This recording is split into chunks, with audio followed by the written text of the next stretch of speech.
Hello दोस्तों, JEE classes Meerut में आपका स्वागत है।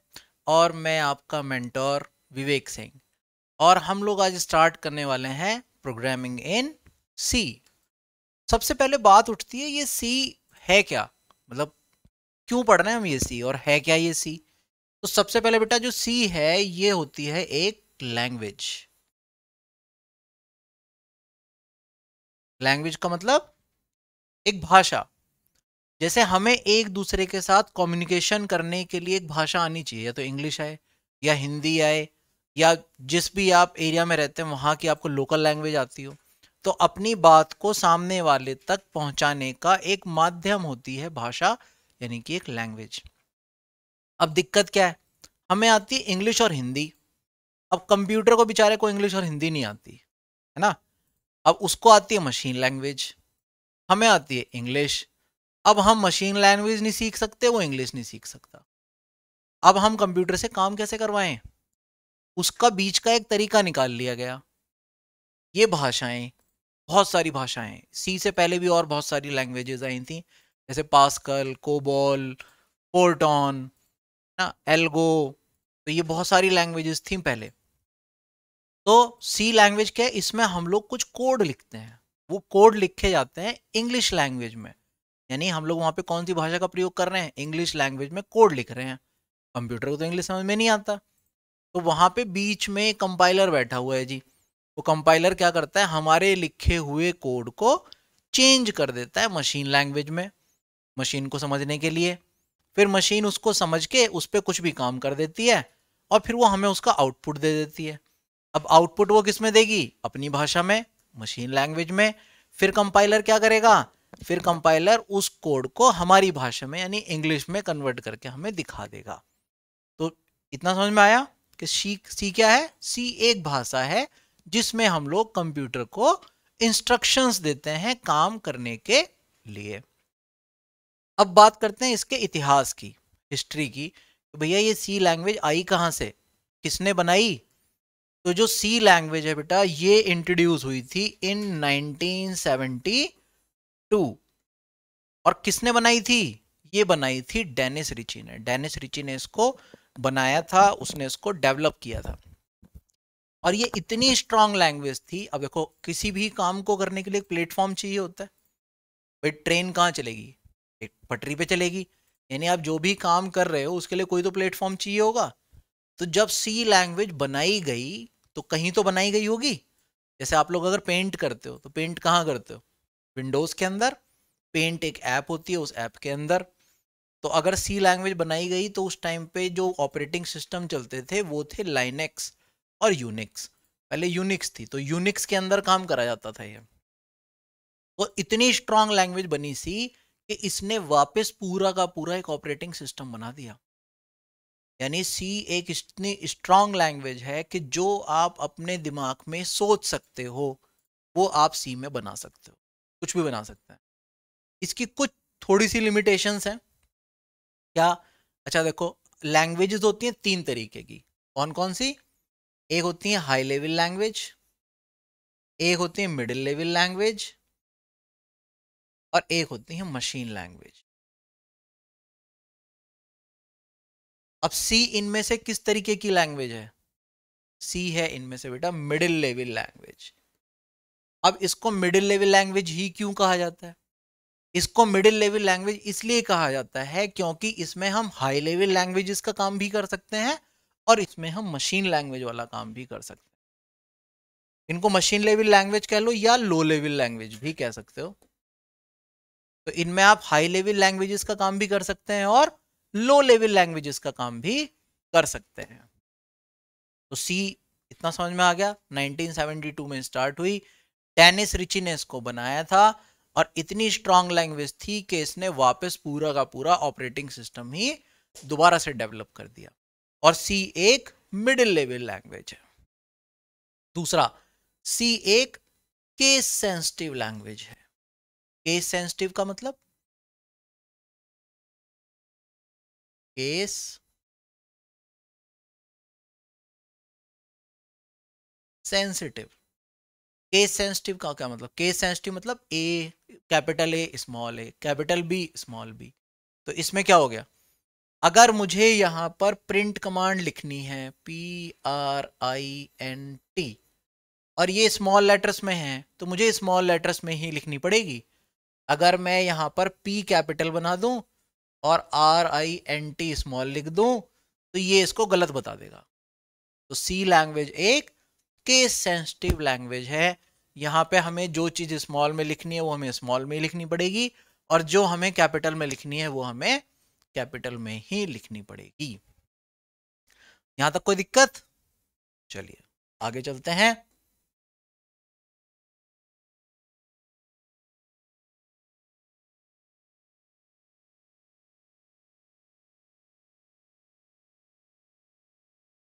तो बेटा जिस टाइम पे सी लैंग्वेज डेवलप हुई, अभी मैं आपको बता दिया, इसमें हम लोग क्या करते हैं, कोड लिखते हैं। अब किसी भी प्रोग्रामिंग को करने के तरीके क्या हैं भाई, आप कोई भी एक कोड लिखोगे उसका कोई सीरीज तो होना चाहिए, कोई स्ट्रक्चर तो होना चाहिए। तो सबसे पहला स्टेप आता है इसमें, सबसे पहला स्टेप इसका होता है, आपको जो काम दिया गया है, आपको जो टास्क मिला है, भाई मान लो मुझे एक टास्क मिल गया कि आपको 2+ मतलब आपको कोई भी दो वैल्यू लेनी है और उनको जोड़ना है, इसके लिए एक प्रोग्राम लिख दो जी, इसके लिए एक सॉफ्टवेयर बना दो जी। तो क्या करूंगा मैं, सबसे पहले जो मुझे काम मिला उसको एनालाइज करूंगा। ठीक, टास्क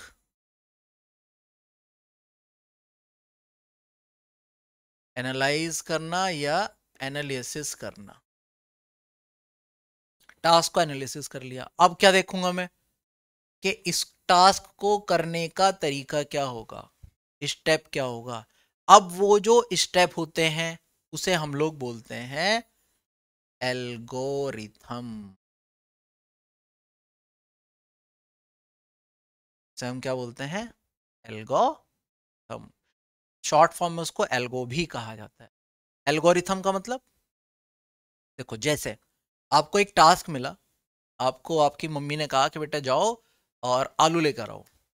अब तुम्हारा क्या है, तुमने टास्क लिया, उसको एनालाइज किया, अब तुम उसके स्टेप्स बनाओगे कि मैं क्या करूं भाई, आलू लेने जाना है तो मेरे पास सबसे पहले एक बैग होना चाहिए। तुम गए, आपने एक बैग उठाया। अब मेरे पास भैया पैसे होने चाहिए, तो मम्मी के पास गए, दूसरा स्टेप, मम्मी से पैसे भी ले लिए। अब तुम बाहर निकल गए जी घर से। अब तुमने क्या करा, अपना रूट डिफाइन करा कि अच्छा मुझे वहां मार्केट में जाना है, अगर मैं इस रूट से जाऊंगा तो ये लंबा रास्ता पड़ेगा, ये छोटे वाले से चलता हूँ। ये थर्ड स्टेप था, आपने रूट को एनालाइज किया। अब आप वहां पहुंच गए जी, पहले सब्जी वाला मिला, उससे पूछा हाँ जी सर आलू क्या रेट है, उसने आपको बताया जी इतने रुपए।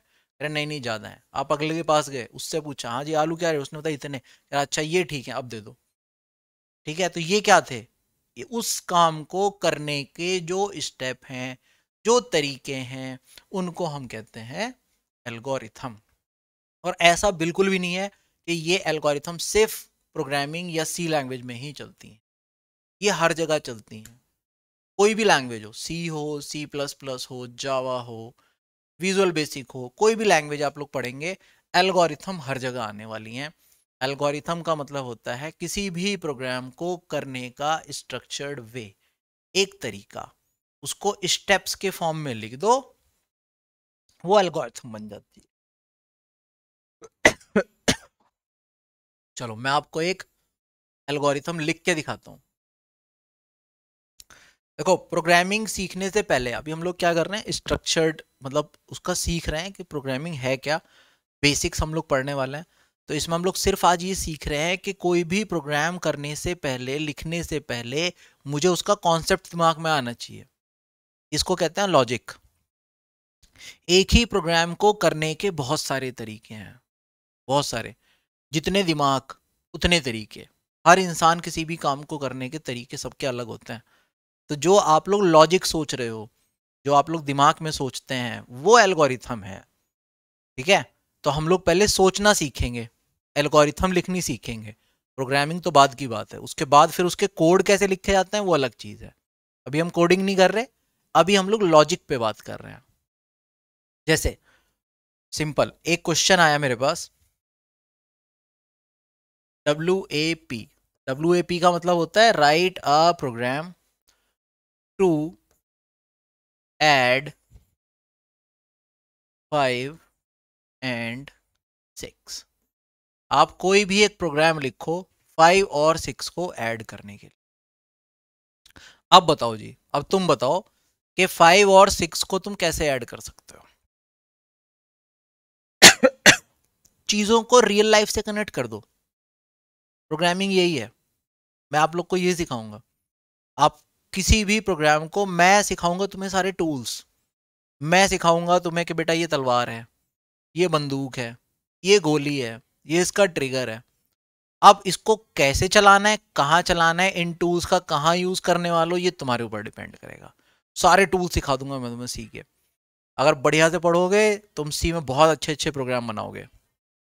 ठीक है, तो अब ये देखो भैया, 5 और 6 मैंने कह दिया कि बेटा अब तुम इनको ऐड कर दो, जोड़ दो। कैसे जोड़ोगे, तरीका क्या है? ऐसे मानो मैंने तुम्हें 2 ग्लास दे दिए, एक में डाल दी थम्स अप, एक में डाल दी लिम्का। मैं तुमसे कह रहा हूँ इन दोनों को जोड़ दो। क्या, कैसे जोड़ोगे भाई? जोड़ने का सिंपल एक तरीका है, मैं एक बड़ा सा कटोरा ले लूंगा या एक बड़ा कोई पार्ट ले लूंगा, दोनों ग्लास उठाऊंगा, उठा के उसमें पलट दूंगा, खत्म। यही तो करना है मुझे। चलो जी, तो पहला स्टेप क्या करा मैंने? पहला स्टेप हमने क्या कर दिया, एक वेरिएबल लिया जिसकी वैल्यू 5 कर दी, एक दूसरा ग्लास लिया जिसकी वैल्यू 6 थी, एक तीसरा ग्लास लिया जिसमें मैंने इन दोनों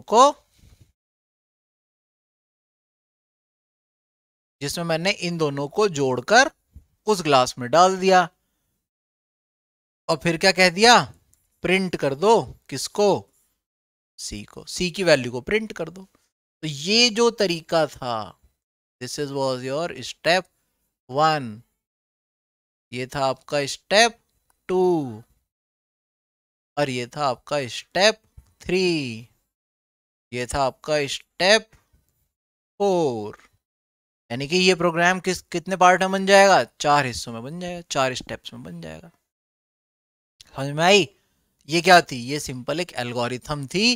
किसके लिए? 5 और 6 को ऐड करने की एक एल्गोरिथम आ गई जी आपके पास। समझ में आई बात? अब इसका कोड क्या होगा वो बात की बात, अभी हम कोड की बात ही नहीं कर रहे हैं। अभी हम लोग किसकी बात कर रहे हैं? एल्गोरिथम की, किसी भी काम को करने के तरीके की। तो ये एल्गोरिथम समझ में आई? चलो एक और एल्गोरिथम लेते हैं तो और अच्छा समझ में आएगा आपको। इस बार एक एल्गोरिथम बनाते हैं, आपको कोई भी एक वैल्यू मिल जाए, आपके पास कोई भी एक वैल्यू हो, और मैं आपसे पूछूं कि भैया तुम एक ऐसा प्रोग्राम बनाओ, एक ऐसी चीज बनाओ कि मेरा कंप्यूटर ये बता दे कि ये वैल्यू पॉजिटिव है या नेगेटिव। कैसे बताओगे आप? बहुत सारों के तुम्हारे आंसर आएंगे कि सर वो देख लेंगे जी, इससे पहले अगर माइनस लगा हुआ है ये नेगेटिव, इसके पहले प्लस लगा हुआ है पॉजिटिव। नहीं, अब कंप्यूटर को तो प्लस माइनस पता ही नहीं। कंप्यूटर किस पे चलता है? लॉजिक्स पे चलता है। कैसे पता लगाओगे जी, बताओ? तो हम यहाँ लिख लेते हैं WAA, राइट अ एल्गोरिथम। इसके लिए write a algorithm to print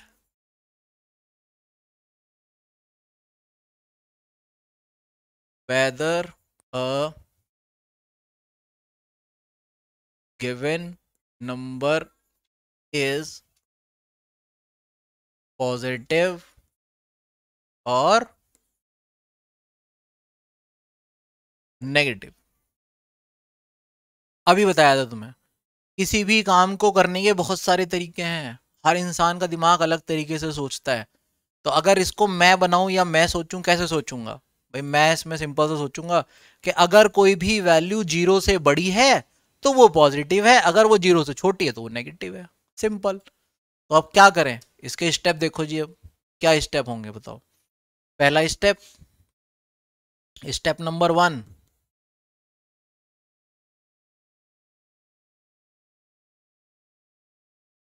सबसे पहले क्या करो? Take a value.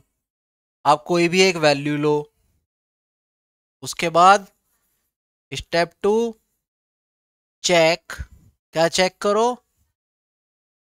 If value is greater than 0। तीसरा स्टेप, इफ यस, अगर वो 0 से बड़ी है तो क्या प्रिंट कर दो, प्रिंट पॉजिटिव। और फोर्थ स्टेप क्या हो आपके पास, इफ नो, प्रिंट नेगेटिव। खत्म। तो क्या हुआ, किसी भी प्रोग्राम को करने का एक तरीका, एक स्टेप, कितने तरीके से आपने कितने स्टेप में आप एक प्रोग्राम को लिख सकते हो। तो ये एल्गोरिथम किसकी बन गई, कि किसी भी एक वैल्यू को लो और बताओ कि वो पॉजिटिव है या नेगेटिव।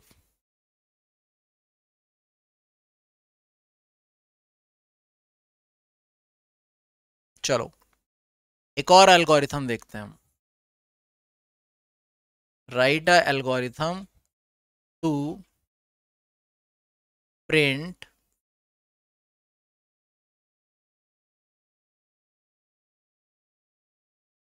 Simple interest. अब सिंपल इंटरेस्ट आप सबने मैथ्स में पढ़ा होगा, मैथ्स का सबसे छोटा मतलब सबसे इजी पार्ट क्या होता है, सिंपल इंटरेस्ट कैसे निकालते हो।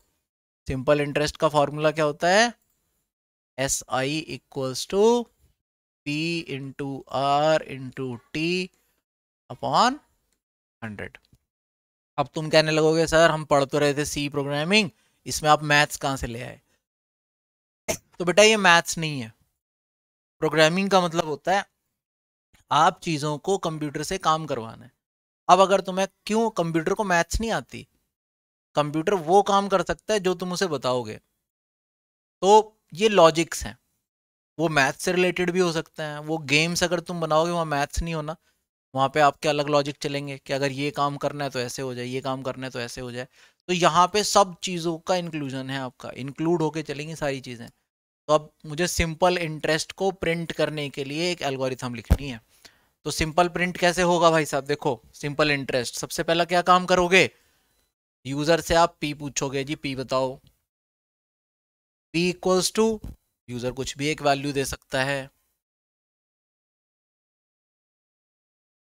फिर आप उससे पूछोगे जी आप बताओ रेट कितना है, उसने बता दिया जी 5 का है। फिर आप उससे पूछोगे जी टाइम कितना है, उसने बता दिया जी 3 है। उसके बाद आप क्या करोगे, आप ये करोगे जी sir P into R into T upon 100। और इसके बाद आप क्या करोगे, प्रिंट एस आई, यानी कि अब आप इसको कर दोगे, ये हो गया स्टेप 1, ये हो गया आपका step 2, this is your step 3, this is your step 4, और ये हो गया आपका स्टेप 5। आपकी एल्गोरिथम खत्म। ठीक है। तो आज का ये जो लेक्चर था ये बहुत छोटा सा आपका लेक्चर बनाया मैंने, कहा सिंपल, आपका आज सिंपल हमने सी का इंट्रोडक्शन करा है। सी क्या है, सी एक लैंग्वेज है। कब बनी, 1972 में बनी। किसने बनाई, डेनिस रिची ने बनाई। किस तरीके की लैंग्वेज है, ये एक मिडिल लेवल लैंग्वेज है। इसको मिडिल लेवल लैंग्वेज क्यों कहा जाता है, इसको मिडिल लेवल लैंग्वेज इसलिए कहा जाता है क्योंकि इसमें हाई लेवल लैंग्वेजेस का काम भी कर सकते हैं और इसमें लो लेवल लैंग्वेजेस का काम भी कर सकते हैं। दूसरा, सी एक केस सेंसिटिव लैंग्वेज है, इसमें हम लोग जो भी कोड लिखेंगे वो केस सेंसिटिव होंगे। और इतनी स्ट्रांग लैंग्वेज है कि इसमें जो आप सोच सकते हो वो इसमें आप बना सकते हो। उसके बाद हमने एल्गोरिथम सीखी, किसी भी प्रोग्राम को लिखने का तरीका, स्टेप वाइज, कोडिंग नहीं है ये तरीका है, किसी भी काम को करने का तरीका एल्गोरिथम कहलाती है। तो अगली क्लासेस में हम अपने इसी चीज को आगे बढ़ाते हुए सी को और आगे बढ़ाएंगे। तब तक के लिए जय हिंद, जय भारत।